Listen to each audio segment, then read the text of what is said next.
Queridos, pega a sua Bíblia, vamos para o livro de Provérbios, capítulo 18. Provérbios, capítulo de número 18.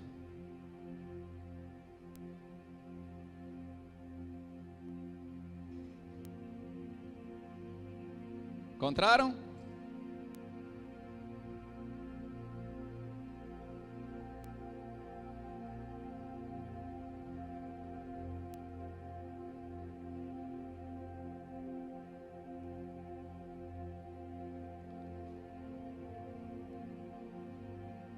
Glória a Deus.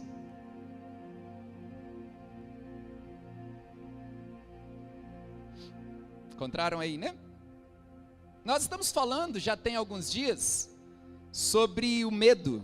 Quem está aqui já caminhando com a gente já alguns cultos aí? Eu acho que hoje é o 5º culto seguido e é o último, né? Sobre esse tema que nós estamos falando tanto na quarta como no domingo, e hoje nós vamos fazer um encerramento desse tema. E eu queria recomendar aos irmãos pegar as mensagens que estão gravadas lá no YouTube da igreja. Estão lá todas as mensagens sobre esse tema. São libertadoras, irmãos. Pegue mesmo, assista 1 vez, 2 vezes, 3 vezes, 10 vezes, e com certeza vai ser bênção na sua vida. Senhor, em nome de Jesus, fala conosco nessa noite, nesse lugar. Continua fazendo, ó Deus amado, aquilo que o Senhor sempre fez. Nós te amamos e nós cremos que o Senhor está aqui. Nós cremos, Senhor, nós cremos na tua presença. Que a glória do Senhor, que o poder do Evangelho, Senhor, acompanhe a tua palavra neste lugar. Em nome de Jesus Cristo. Em nome de Jesus. Provérbios capítulo 18, versículo de número 19. O texto diz assim: um irmão ofendido é mais inacessível do que uma cidade fortificada, e as discussões são como as portas trancadas de uma cidadela. Vou ler novamente. O irmão ofendido é mais inacessível. Tem uma tradução que diz que o irmão ofendido é mais difícil de conquistar do que uma cidade forte. Essa diz que o irmão ofendido é mais inacessível do que uma cidade fortificada. E as discussões, as contendas, são como os ferrolhos de um palácio. Eu gosto muito dessa tradução que diz assim. E essa diz aqui: as discussões são como portas trancadas de uma cidadela. Amém? Queridos, no decorrer desses últimos tempos, nós falamos sobre muitas coisas relacionadas ao medo. Mas eu gosto muito de simplificar as coisas e chegar ao entendimento que, independente das formas e das maneiras que brotou essas raízes dentro de você, você precisa entender que para Jesus a forma de tratar, a forma de libertar, a forma de curar é sempre a mesma. Nós temos uma mania de achar que se o problema é complexo para nós, é complexo para Deus. Se é simples para nós, é simples para Deus. Então nós criamos uma dimensão da atuação de Deus a partir do que a gente acha do problema. Irmãos, deixa eu falar uma coisa para vocês. Uma dor de cabeça e um câncer para Deus é a mesma coisa na operação da cura. Para Deus abrir o Rio Jordão, um riozinho pequenininho, ou o Mar Vermelho, para Ele é a mesma coisa. Então, não crie uma dificuldade na ação de Deus a partir do entendimento que você tem do problema. Porque na verdade não é o quanto você entende do problema, é o quanto você conhece a Deus. Então nós aplicamos o nosso coração muitas vezes em querer conhecer muito sobre uma situação, e eu acho que isso tem o seu lugar, mas por mais que eu conheça sobre um problema, isso não me garante solução. Irmãos, mas quando eu conheço de Deus, irmãos, quando eu o conheço, e sempre olhe a palavra conhecer, não a partir, sabe, paralelo à palavra aprender, porque eu não aprendo sobre Deus, sabe, aprender, os livros podem trazer ideias sobre Deus, teólogos podem trazer Teologia por si só é o conhecimento da divindade, é o conhecimento de Deus, mas quando fala sobre conhecer, tem que ser tratado de forma diferente de aprender, porque eu posso aprender sem me relacionar, mas é impossível conhecer sem me relacionar. Então, eu creio que é um tempo muito propício para a gente entender que não há problemas grandes do nosso entendimento que não diminua quando o conhecimento de Deus cresce. É proporcional. À medida em que o meu conhecimento de Deus vai crescendo, qualquer situação diminui, perde força. Amém, meus irmãos? Aleluia. Então, tenha sempre esse entendimento, tenha sempre isso em mente. Não é porque aquilo cresceu dentro de mim, aquela situação parece complexa de se resolver na minha mente, que para Deus aquilo também é difícil. Não é. Deus não está, irmãos, limitado aos nossos limites. Diga isso bem forte. Não está, não há limites em Deus, há limitações em nós. E um dos grandes propósitos do Senhor é quebrar as limitações. Para quê? Para que Deus se torne grande. Quem crê que Deus é grande? Na verdade não é que Deus é grande, Deus é do tamanho daquilo que você pensa sobre Ele. Qual é o tamanho de Deus? É o tamanho do que você pensa. Qual as limitações de Deus? Você define isso.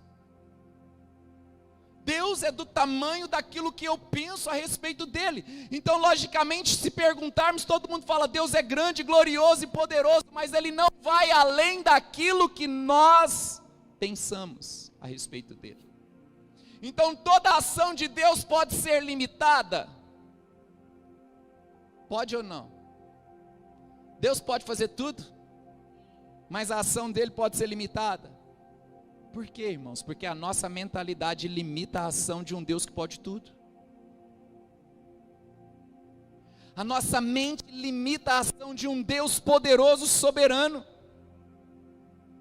Ele pode tudo, mas não irá além daquilo que você pensa a respeito. Então, nós temos tantas coisas, tantos bloqueios que vão sendo criados, e nós temos experiências que geram esses bloqueios, e nós mesmos criamos os formatos e as maneiras de sair disso, sabe, irmãos? E Deus às vezes fica só olhando. Ele entrou num problema, criou um problema, às vezes ele está vivendo uma situação que nem ele mesmo criou. Talvez ele está só colhendo uma consequência de uma situação que a família criou. Talvez você está no meio de um barco que você nem quis entrar. Enfim, é uma série de coisas. Mas o meu pedido nessa noite, em primeiro lugar, não crie limitações no caráter de Deus. O maior propósito da fé é expandir Deus dentro de você. Por isso que a Bíblia diz, alarga o espaço da tua tenda. Alarga o espaço da tua fé, porque transbordará para a direita, para a esquerda, para a frente, para trás. A ideia de Deus é que você transborde. E uma das coisas, irmãos, que limita, sabe, a ação de Deus, são as ofensas que nós carregamos. Irmãos, coloque algo no teu coração, ofensa não se resolve com ofensa. Quem aqui já ficou ofendido? Levante a mão. Quem já ofendeu? Mais mãos ofenderam do que foram ofendidas. Que bom que vocês foram verdadeiros. Geralmente nessas perguntas ninguém levanta a mão. Esse texto ele fala algo aqui muito importante. E vocês vão entender por que a gente está começando sobre esse texto, para entrar na questão do encerramento dessa palavra sobre medo. Salomão, ele vem e diz assim, o irmão ofendido é mais difícil de conquistar do que uma cidade forte. Porque uma pessoa, irmãos, entenda uma coisa, quando você ofende alguém, aquela pessoa ofendida geralmente tem uma tendência de criar já um pensamento e um bloqueio, um sentimento relacionado a você. Então toda a sua vida já fica definida na ofensa, todo pensamento que aquela pessoa tem de você já está definido com a ofensa que ele cometeu. Quem é aquela pessoa? Aí você, aquela pessoa fez isso comigo. Então você já define 100% da vida da pessoa a partir da ofensa. Para você, a pessoa é a ofensa. Irmão, você já imaginou quantas pessoas nos ofenderam? Às vezes dentro do lar, você ofendeu a esposa, ou ofendeu o marido, ou o filho ofendeu o pai, ou um amigo próximo, alguma coisa acontece, e de repente, irmãos, essa ofensa tornará aquela pessoa inacessível a você. Então não há nada que você fale, e não há nada que você faça que vai acessar o ofendido. Diga comigo assim: não resolvemos a ofensa, bem forte, não resolvemos o problema da ofensa com palavras. Então de repente você ofendeu alguém, você quer pedir, falar, quer conversar, quer se explicar. Irmãos, vou te dar um conselho: não resolve, porque esse irmão é inacessível, essa pessoa se torna inacessível, porque automaticamente você já fez toda uma formatação do caráter e da personalidade da pessoa a partir da ofensa. É assim, quase 100% dos casos. Poucas pessoas são maduras o suficiente para não definir 100% de alguém a partir de uma ofensa cometida. Poucas.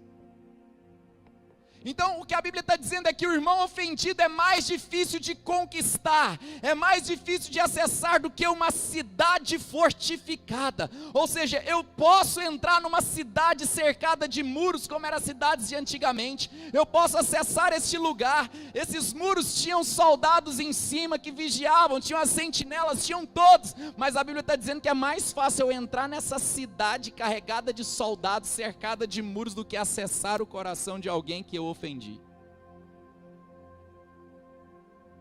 É o que a Bíblia está dizendo. A grande questão é que a única maneira de resolver o problema, a chave de acesso ao coração de alguém ofendido, essa chave tem nome, e o nome dela é perdão. Então não há nada, você não tem nenhuma chave através de palavras, você não tem nenhuma chave através de ações, nenhuma coisa que você faça se tornará uma chave que acessará essa pessoa ofendida é que tem a chave, que é o perdão. Ou ela usa a chave para te dar acesso, ou então nenhuma das suas chaves vai poder fazer com que você acesse. E a segunda parte do versículo diz: e as contendas são como ferrolhos de um palácio. Por quê? Porque o fruto da ofensa é a contenda. Pessoas ofendidas um com o outro vivem em contenda.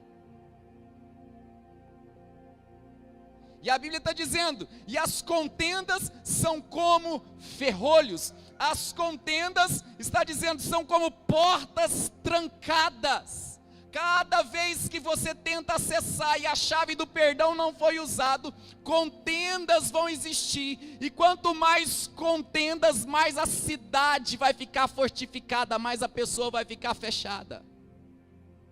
Contendas e mais contendas e mais contendas e mais contendas e mais contendas que não tem fim. E a Bíblia está falando que são como ferrolhos do quê? Do quê, irmãos? De um? São como ferrolhos de um? Por que palácio? Você entra no palácio para quê? Palácio fala do quê, irmãos? De um lugar real, de um lugar que se reina, de um lugar que se governa. O que a Bíblia está dizendo, que a ofensa, quando ela não é resolvida com o perdão, ela vai se tornar num inumerável número de contendas que impedirá você de reinar. que vai impedir você de governar, que vai impedir você de acessar o palácio. E a Bíblia diz que nós somos constituídos como reis e sacerdotes. A Bíblia diz que nós vamos reinar, o nosso chamado é para reinar, é para estabelecer governo. Irmão, governo para Jesus é algo tão simples. A Bíblia diz no livro de Isaías que o governo está no ombro dele. E o governo está nos seus ombros. Está lá. Eu me lembro da parábola da ovelha perdida. Quando Jesus encontrou a ovelha perdida, ele pôs ela onde? Onde que ele pôs a ovelha perdida? E o governo está na onde? Querido, você precisa aprender a ir para o ombro de Jesus. Porque o governo está lá. O governo está lá. O nosso Jesus, o governo para ele é algo muito simples, está no ombro. Então todo o entendimento que a gente tem que começar a ter nesse texto é que essa chave da cidade trancada chama perdão. Você precisa hoje, para sair, pastor, por que você está falando sobre essa questão da ofensa? Por quê? Porque existe uma ligação entre ofensa e medo. O que ocorre? O medo, irmãos, ele faz parte da mesma família da ofensa. Faz parte. Nós precisamos hoje liberar pessoas de ofensas, liberar pessoas de situações, liberar situações que você viveu em algum momento da tua vida, e acredite, não existe nada desconectado dentro da alma humana. Pastor, eu fui ofendido, mas eu não tenho medo, irmãos, não existe desconexões. Por mais que naturalmente você olhe e fale assim, mas isso não tem nada a ver com aquilo. Não, irmãos, tudo está interligado. Eu te garanto que se hoje você decidir quebrar, usar a chave do perdão e quebrar as ofensas para acessar palácio, todos os demônios do medo que estão governando lá dentro vão embora. Eu preciso abrir umas portas usando umas chaves para que outras situações sejam resolvidas. Talvez a gente não está governando em algumas áreas porque simplesmente não estamos usando a chave. E todas as vezes que nós estamos assim, ofendidos ou ofendemos, e deixamos de reinar, deixamos de governar, o que acontece? É muito comum nós tomarmos caminhos para longe daquilo que Deus tem para nós.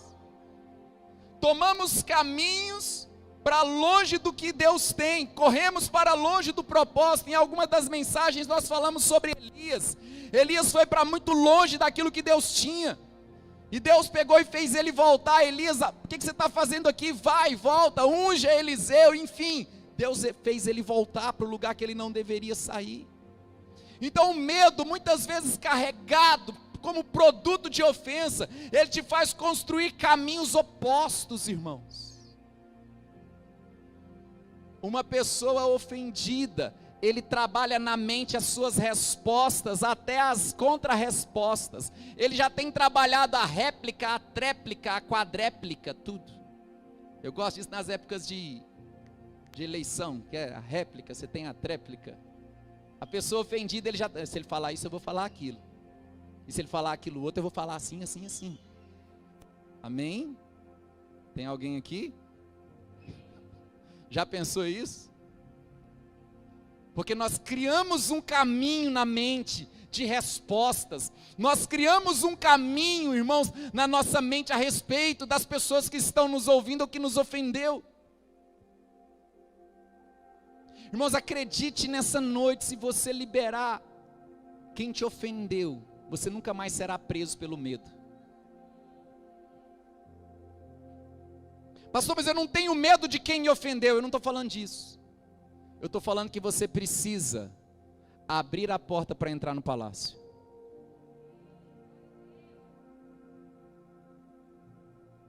Eu sei que você não tem medo.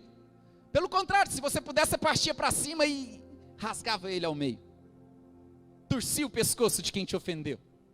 Você está pronto para um embate a qualquer hora. Mas eu estou falando de você, não de quem te ofendeu. Porque é hora de acessar o palácio. É hora da gente entrar nesses lugares. Então, em nome de Jesus, todas as vezes que nós entramos nesses ambientes, e aqui eu quero entrar num ponto muito importante, o nosso Jesus, ele não está impedido. Irmãos, Jesus não está impedido por nada. Não vou dizer de novo, diga glória a Deus, irmãos. Diga assim: o meu Jesus não está impedido por nada.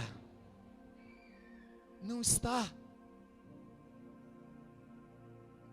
Nós criamos um pensamento, formatamos um pensamento sobre a forma de ação de Jesus. E na maioria das vezes esses pensamentos que nós formamos, nós queremos até encontrar textos bíblicos para justificar. Jesus não está impedido. Jesus, ele não está impedido, e quando você olha na palavra, você vai ver ambientes que Jesus agiu em lugares, parece que ele, é como se ele estivesse sedento que houvesse ambientes como esse para que ele agisse. Irmãos, aquela mulher, há 12 anos, que sofria de uma hemorragia, a Bíblia diz que ela fala o quê? Se eu apenas tocar nas suas vestes, se eu apenas tocar, eu ficarei curada. Ela entra ali, irmãos, no meio daquela multidão, ela toca nas vestes de Jesus, e entenda uma coisa, irmãos, uma mulher, na condição dela, se ela tocasse em uma pessoa, a pessoa na qual fosse tocada, era considerado impuro pela lei. Você está entendendo? Era considerado impuro. Um leproso, quando ele tocava em alguém, a pessoa que fosse tocada por um leproso também era considerado impuro, tinha que se afastar e ficar vários dias longe do meio do povo. Mas, quando eu olho, eu vejo Jesus tocando no leproso, e o leproso ficando curado. Não foi a lepra que deixou Jesus impuro, foi Jesus que deixou o leproso puro. Sabe, irmãos, aquela mulher, ela toca nas vestes, e a Bíblia fala sobre vestes de justiça. Ela tocou nas vestes de justiça de Jesus Cristo. E Jesus olha e diz: quem me tocou? Quem me tocou? Por quê? Porque de mim saiu poder. Algumas traduções dizem: porque de mim saiu virtude. Sabe, são esses ambientes onde tudo está formado para transformar Jesus em impuro, que ele libera justiça, que ele libera graça, que ele libera poder, e muda a situação.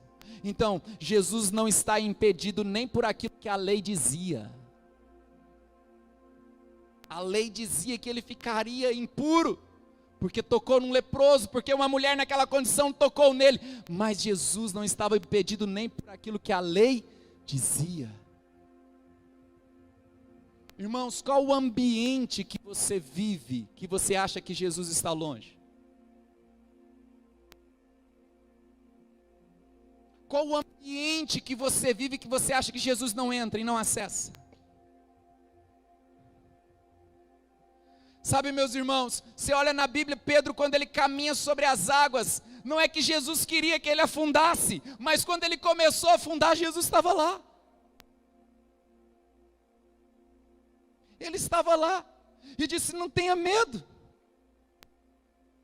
No meio da tempestade, o barco começa a encher de água, e Jesus dormindo, de repente acordam Jesus, e Jesus estava lá, e acalma a tempestade. Aquela mulher que seria apedrejada porque foi apanhada em flagrante adultério, de repente Jesus estava lá escrevendo com um dedo na areia. Imagina aquela mulher provavelmente tomada de medo e Jesus estava lá encontrando uma saída. O que eu quero que você entenda é que no ambiente da tempestade que gera medo, Jesus está lá. No ambiente do apedrejamento que gera condenação, Jesus está lá. No ambiente aonde Pedro estava caminhando e começa a afundar, esses ambientes que você olha e está afundando, Jesus está lá. Olha para mim, Jesus está nos lugares aonde existe medo. Pastor, Jesus está nos lugares aonde tem medo, porque Ele não é um prêmio para os vencedores, Ele não é um prêmio para os poderosos, Ele é ajuda. Ele é ajuda para quem está para ser apedrejado, Ele é ajuda para quem está querendo se afundar, Ele é ajuda para quem está numa tempestade. Levanta as mãos e diga comigo assim: o meu Jesus está nos ambientes de medo. Amém, meus irmãos? Olha para quem está perto de você e fala: você precisa entender isso. Irmãos, nós estamos tirando Jesus, porque esses ambientes, esses lugares geram uma consciência falsa, uma consciência religiosa, uma consciência errada. E no meio dessa consciência falsa, nessa consciência errada que a gente cria na nossa mente, a gente tira Jesus. A gente tira Jesus. Jesus está, irmãos. Levanta a mão mais uma vez, diga comigo: Jesus está. Amém, gente. Glória a Deus. Aleluia. Por que você está falando sobre isso, pastor? Porque se você hoje deseja nessa última noite ser livre de todo sentimento que te oprime, você precisa ter consciência da presença. Você precisa ter consciência da presença. E a consciência da presença não é gerada, ela não é testificada pelo sentimento. Vou dizer de novo, a consciência da presença de Jesus, ela não é confirmada por um sentimento. Porque eu posso ter convicção da presença de Jesus sentindo alguma coisa que não faz parte do coração de Jesus. A consciência da presença, ela é confirmada pela fé. Diga comigo: Ele está comigo. Ele se faz presente. Não importa o sentimento. Não espere um sentimento para ter convicção de presença. Não espere um sentimento. Irmãos, tem gente se sentindo bem e Deus não está. E tem gente que está no meio de uma crise de sentimento e Deus está. E Deus está. Todas as vezes Ele vem e cria, nesses ambientes de crise, Ele vem e cria uma provisão. Ele cria uma saída. Ele estende uma mão, Ele escreve com o dedo na areia, Ele acalma a tempestade. Não impeça o meu Jesus, irmãos. Não impeça. O nosso Jesus não está impedido. Eu queria que você pegasse a sua Bíblia e fosse para o livro de 1 Timóteo. Abra lá em 1 Timóteo. Glória a Deus, amém, gente? Capítulo 1. 1 Timóteo, capítulo de número 1.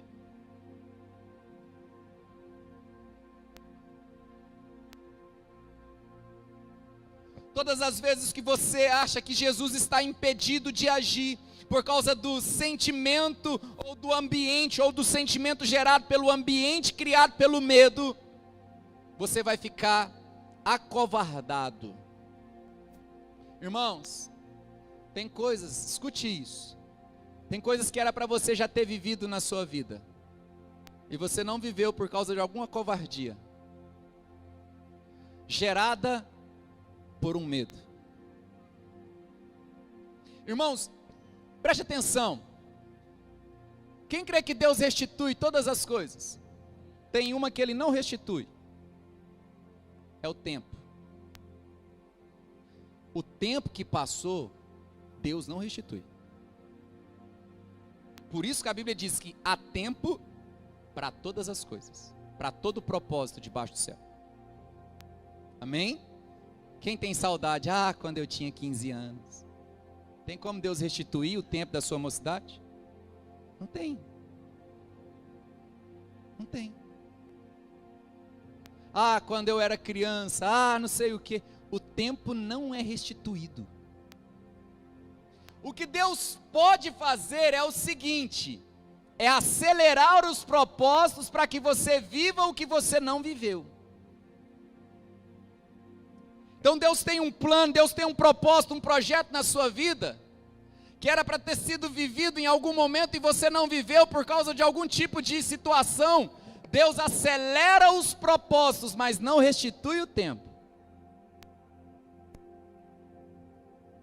Então, Davi, ele disse assim: Senhor, ensina-me a contar os meus dias para que eu alcance um coração sábio. Ou seja, ele sabia valorizar a questão do tempo.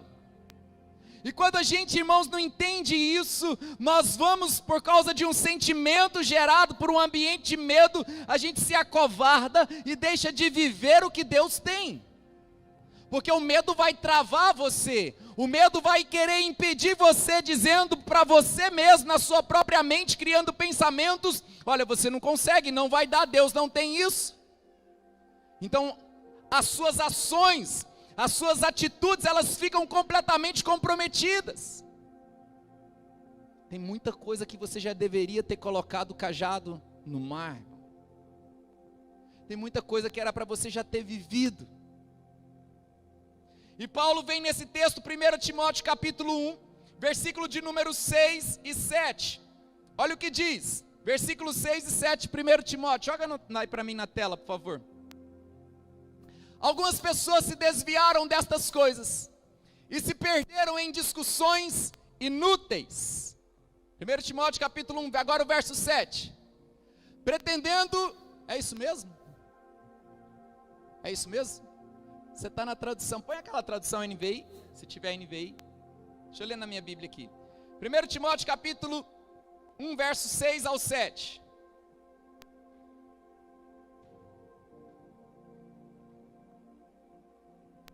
Alguns se desviaram dessas coisas, voltando-se para discussões inúteis, querendo ser mestres da lei quando não compreenderam. Não vai ser esse texto não. Deixa eu encontrar aqui, queridos. 2 Timóteo, não é primeiro não, é segundo. Amém? Só queria saber se vocês estavam atentos mesmo. Então está todo mundo atento. Vamos lá. Então vamos lá na tela. 1 Timóteo capítulo 1, versículo 6. Isso, vocês estão atentos. O qual se entregou a si mesmo. Está no capítulo 2, eu quero 1. 1 Timóteo 1. 2 Timóteo capítulo 1. 2 Timóteo capítulo 1. Esse Timóteo vai sair. Antes, segundo. Acho que eu vou ler na minha Bíblia mesmo. Vamos lá, 2 Timóteo capítulo 1, versículo 6. Por essa razão, torno a lembrá-lo de que mantenha viva a chama do dom de Deus que está em você mediante a imposição das minhas mãos. Primeira recomendação, ele diz: você precisa manter vivo o dom, a dádiva. Você precisa manter vivo dentro de você o que eu te entreguei. Quantas vezes, irmãos, Deus te entregou algo e você não manteve aquilo vivo por causa de algum medo? Deus te entrega algo, Deus te entrega um dom, você mantém vivo. E o verso de número 7 diz: pois Deus não nos deu espírito de covardia. Deus não nos deu espírito de covardia. Irmãos, quem está dentro de você é o Espírito Santo. O Espírito da fé está dentro de você. Deus não te deu espírito de covardia. Se algum dia você decidiu desistir, acredite, não é o Espírito de Deus que está produzindo isso. Se você disse, eu vou desistir, eu vou parar, não é o Espírito Santo que está operando, porque Ele não te deu espírito de covardia, mas de poder, de amor e de equilíbrio. Quando fala do espírito de poder, irmãos, está falando da fé. Em todos os textos que nós lemos sobre o medo, Jesus sempre dizia: por que você tem medo, ó homem de pequena fé? Ele relacionava a fé ao medo. Por quê, queridos? Porque na fé você manifesta o poder de Deus. Então, quando você se acovarda, o poder de Deus fica comprometido através de você.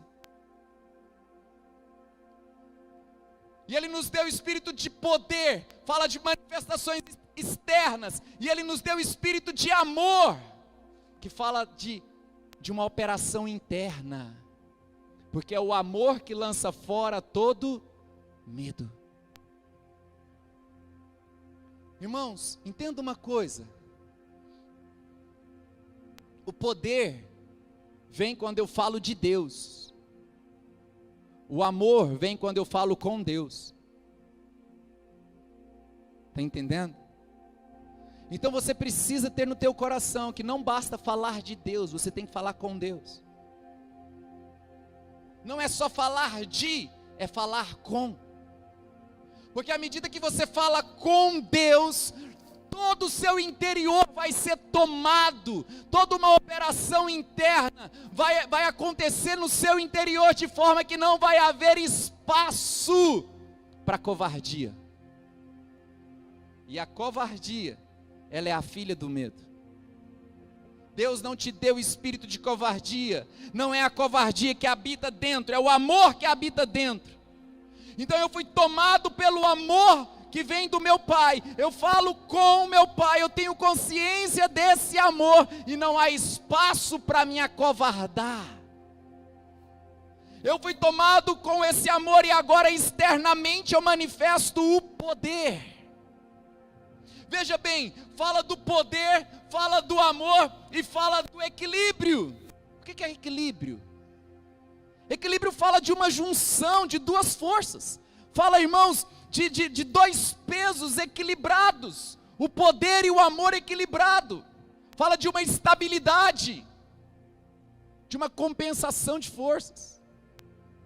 Por isso que todo homem e toda mulher de Deus, ele não pode ficar só no poder de Deus, senão ele fica soberbo.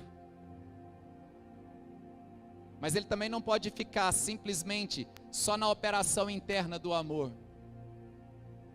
Porque quando ele fica na operação interna do amor, ele não manifesta o que Deus quer fazer através das mãos dele.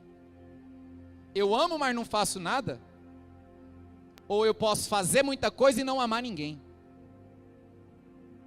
Pastor, tem gente que faz e não ama? Tem. Tem gente que ama e não faz? Tem. Por isso que ele fala, eu te dei espírito de poder, de amor, mas eu também te dei espírito de equilíbrio. De equilíbrio. É isso que está dentro de você. Nós temos que ter a consciência do que está dentro de nós, irmãos. Nós temos que ter a consciência do que Deus colocou dentro das nossas vidas. O medo, ele é vencido com uma simples consciência do que Deus fez em você e do que Deus faz através de você. Você não nasceu para viver com nenhum sentimento de medo. Eu quero ler agora 3 versículos com vocês antes de encerrar essa palavra. O primeiro, Isaías 41.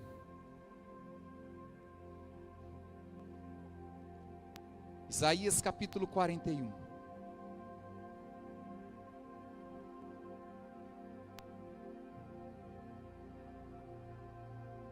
Encontraram? Versículo 10. Eu quero que você pegue esses textos para a sua vida, que isso seja uma realidade na sua vida. Isaías 41, versículo de número 10 diz assim, olha o que diz o texto: por isso não tema, não tenha medo, pois estou com você. Aquela mulher que ia ser apedrejada, Jesus estava com ela? Pedro que estava afundando, Jesus estava com ele? O barco varrido pelas ondas, Jesus estava lá? E por que você acha que é diferente com você? Por que você acha que ele estava com todos esses textos que lemos e não está com você?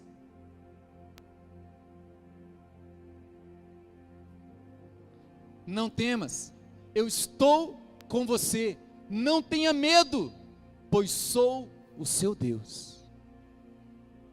Eu o fortalecerei e o ajudarei, eu o segurarei e com a minha mão direita vitoriosa, eu o segurarei com a minha mão direita vitoriosa. Você recebe, irmãos? Será que alguém aqui crê nisso? Vamos ler de novo. Por isso não tema, pois estou com você.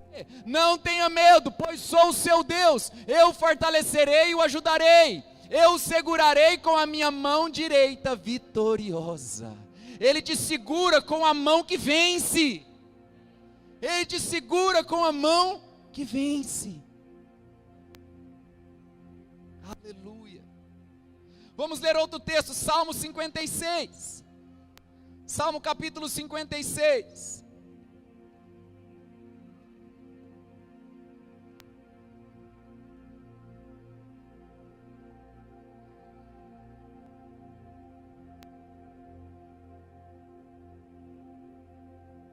Aleluia. Versículo de número 3. Salmo 56, versículo 3. Olha o que diz, irmãos. Mas eu, quando estiver com medo, confiarei em ti. Entenda uma coisa, o sentimento pode até vir, mas no que você vai acreditar é decisão e escolha sua. Todos nós estamos suscetíveis a uma seta, um dardo de medo vir querer entrar na nossa vida. Então quando isso acontecer, se isso acontecer, o que eu tenho que fazer? Confiarei em ti. Sabe o que a gente quer, irmãos? A gente quer um milagre sobrenatural que vem e resolve isso. Não. Eu confio em ti, Jesus. E eu quero encerrar com esse texto de Romanos capítulo 8, versículo de número 15. Romanos 8, 15. Ah, Jesus está conosco, irmãos.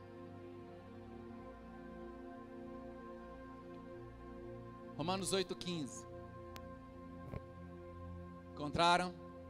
Olha o que diz. Pois vocês não receberam um espírito que os escravize para novamente temerem. Ei, medo não é algo comum para quem recebeu o Espírito Santo. Você não recebeu um espírito que os escravize para você ter medo de novo. Não é comum. Mas receberam o Espírito que os torna filhos por adoção, por meio do qual clamamos, Abba, Pai. Pastor, o que esse texto está nos falando? Que o Espírito que nós recebemos tem um clamor, esse clamor é pelo nosso Pai. O Espírito que está em nós, ele não nos leva a ter medo, pelo contrário, ele nos clama dizendo, não sou órfão, não estou sozinho, eu tenho um Pai. Ah, irmãos, quando uma criança está com medo, ele corre para onde? Por que você corre do pai? Então, você não corre do pai, você corre para o pai, porque o Espírito que há em você clama, Abba, Pai. Deus ama isso. Deus ama, sabe? Sabe aquele menino que está lá no quarto e de repente está meio escuro e ele corre, de repente você escuta lá na sua cama alguém entrando assim no meio das cobertas, sabe? Ele vai lá e dorme com você. O que foi que você está fazendo, meu filho? Não, pai, estou com medo. Ele sabe para onde correr. O problema é que ele faz isso quando é criança. A gente fazia isso quando era criança, mas a gente cresceu, né? A gente cresceu na fé. Agora a gente sabe tanta coisa da Bíblia que na hora de correr para o pai, a gente perdeu a simplicidade da criança. A gente perdeu. Há um espírito dentro de você que clama. Você não recebeu um espírito para ficar escravo de novo. Posso dar uma palavra aqui, irmãos? Se você tem o Espírito Santo na sua vida, não deve haver espaço para o medo. Não deve haver espaço para o medo. Pastor, entrou. Confiarei em Ti, Jesus. Confiarei em Ti. Fique de pé no seu lugar, meus irmãos. Fique de pé.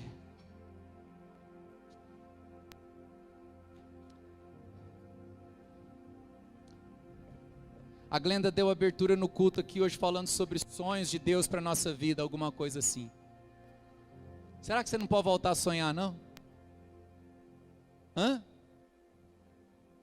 Ninguém está sonhando, gente. Meu Deus. Ninguém está crendo mais, não? Irmão, você pode voltar sim. Não se acovarde mais, não. Porque você recebeu o espírito de amor, poder e moderação, e não de medo. Você pode voltar a olhar para Deus e dizer: Deus, eu vou retomar. Deus, eu vou recomeçar. Deus, eu vou. Queridos, o Evangelho, ele é triunfante. O nosso Cristo, ele é triunfante, ele triunfou sobre a morte. Ele venceu o diabo, venceu o mundo, venceu tudo. Ressuscitou. Esse é o nosso Jesus. É um Cristo triunfante, vencedor. Eu não posso crer que eu tenha um comportamento diferente daquele do Cristo que habita em mim. Não pode ser. Ah, pastor, mas os dias estão difíceis. Olha as coisas que estão acontecendo. Irmãos, você decide para onde você vai olhar. Olha para mim, escute o que eu vou te dizer. O mundo está no curso do mundo. As coisas que acontecem no mundo está exatamente no curso que deveria estar. Ah, pastor, como assim? Se você olhar para a Bíblia, você vai ver que as coisas que estão acontecendo no mundo estão exatamente no curso que a Bíblia já dizia que estaria. Esse não é o problema para mim. O problema para mim é se você, como igreja de Jesus, está no curso que você deveria estar. Se você está. Ou se você está ofendido, amedrontado, ou se você está acovardado, e de repente se fechou, e não acessa mais os palácios reais. Não acessa mais. Tem vida. Tem vida ainda. Tem vida de Deus ainda em você. Pastor, não tem não. Irmão, o fato de você estar aqui hoje já quer dizer que tem vida. Se não tivesse vida de Deus, nem na porta aqui você passava. Ah, pastor, acabou a minha vida, eu não consigo orar mais, não consigo buscar. Para! Tem vida de Deus dentro de você sim. Ah, pastor, mas eu já me afundei. Jesus estava lá. Ah, pastor, olha isso. Jesus estava. Olha a tempestade. Jesus estava. A graça de Deus sempre está nesses lugares. Sempre estará nesses lugares. Porque esses são os lugares onde alguém um dia decidiu caminhar sobre as águas, mas por causa dos seus bloqueios começou a afundar. A graça de Deus está lá. Onde alguém um dia decidiu entrar no barco com Jesus, mesmo que ele parecia que estava dormindo. A graça de Deus estava lá. Onde alguém não tinha saída, que seria apedrejado, seria morto. A graça de Deus estava lá. Não justificando erros ou incredulidades, mas dando uma oportunidade, dizendo: eu te entrego o meu espírito para você clamar pelo meu Pai. Para você clamar pelo Pai. Você tem Pai, irmão. Você não precisa ficar com medo, você tem Pai. Diga comigo: eu tenho Pai. Eu não preciso ficar com medo. Eu tenho Pai. Bem forte: eu tenho Pai. Aleluia. Diga: eu fui adotado. Ele me recebeu em Cristo Jesus. Fecha os seus olhos nessa hora. E eu queria que você nessa hora começasse a liberar os ofensores da sua vida. Que você usasse a chave do perdão e desse acesso a quem não acessa mais. Será que nessa noite você pode entender essa mensagem no encerramento dela? Nesses dias em que estamos falando sobre esse tema, será que você pode entender? Você tem um pai. Você tem um pai. A graça pega a ovelha, põe no ombro. E a ovelha era perdida, sim, mas pôs ela no ombro, porque o governo está no ombro.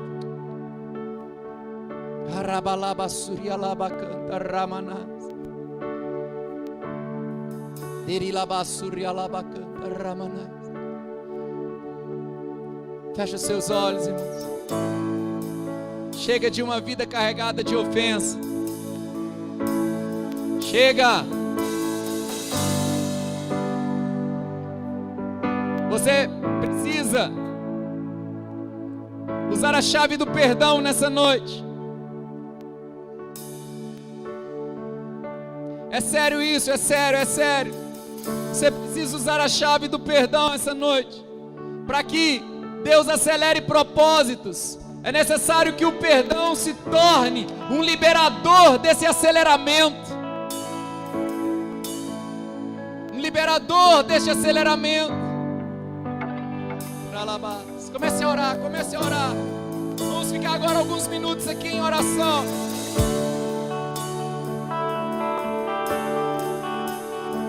Vai orando.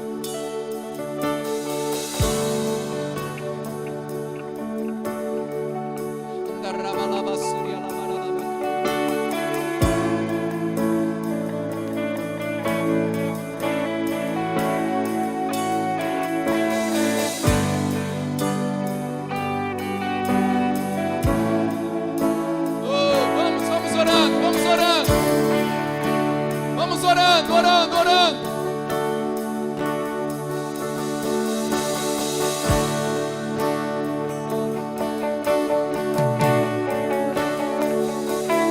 Quebra, Senhor, os ferrolhos da cidade fortificada. Quebra, Senhor, as trancas, os cadeados. Em nome de Jesus. Quebra, Deus. Quebra, Deus. Quebra, meu Pai. Libera uma unção aqui neste lugar. E quebra, Senhor. Ah, meu Pai. Ah, meu Pai. Vamos. Abra o seu coração e diz: eu libero.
Levante as duas mãos bem alto.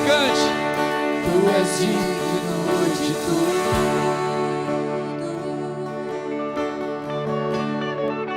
Tu és digno de tudo.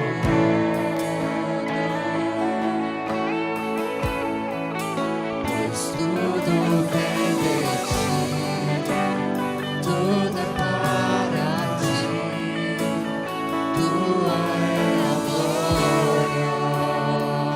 Senhor, em nome de Jesus, todo entendimento errado que foi formado a partir da ofensa, a partir do medo, eu te peço, quebra nessa hora, lava nossa mente, em nome de Jesus. Nós decidimos confiar em Ti, nós sabemos que o Senhor está conosco, nós cremos na Tua palavra e recebemos espírito de poder, de amor e de moderação, Pai, de equilíbrio, em nome de Jesus. Eu te peço nessa hora, dá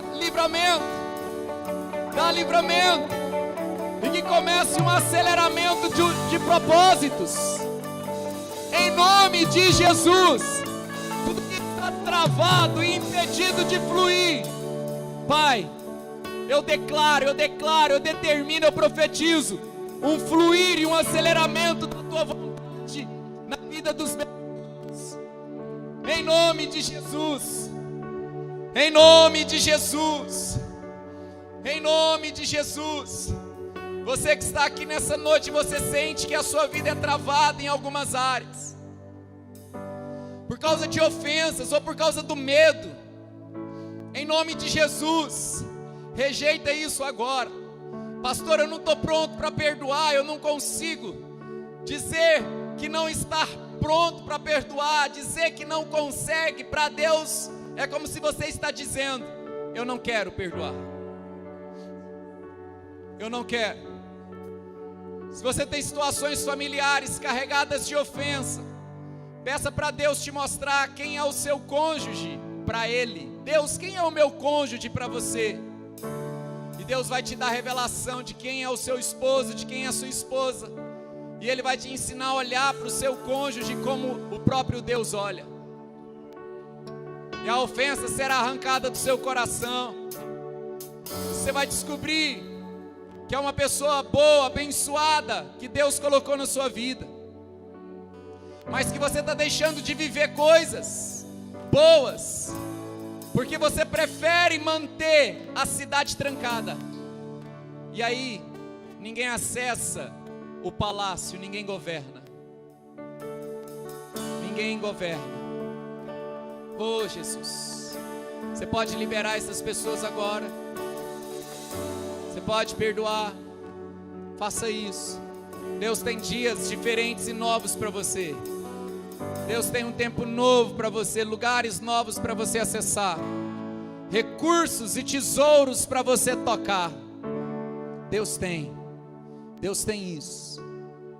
Não se feche, não se tranque, não tenha medo, em nome de Jesus. Amém, meus irmãos?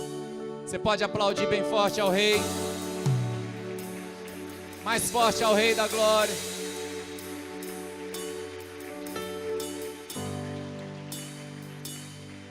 Amém. Antes de encerrar, tem alguém que pela primeira vez, só dá um tchauzinho assim, com a mão.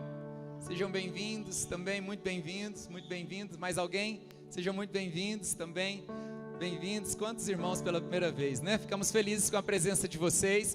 No final tem uma mesinha ali no fundo, o pessoal quer entregar uma lembrancinha para vocês, passa lá. É uma expressão do nosso carinho, tá bom?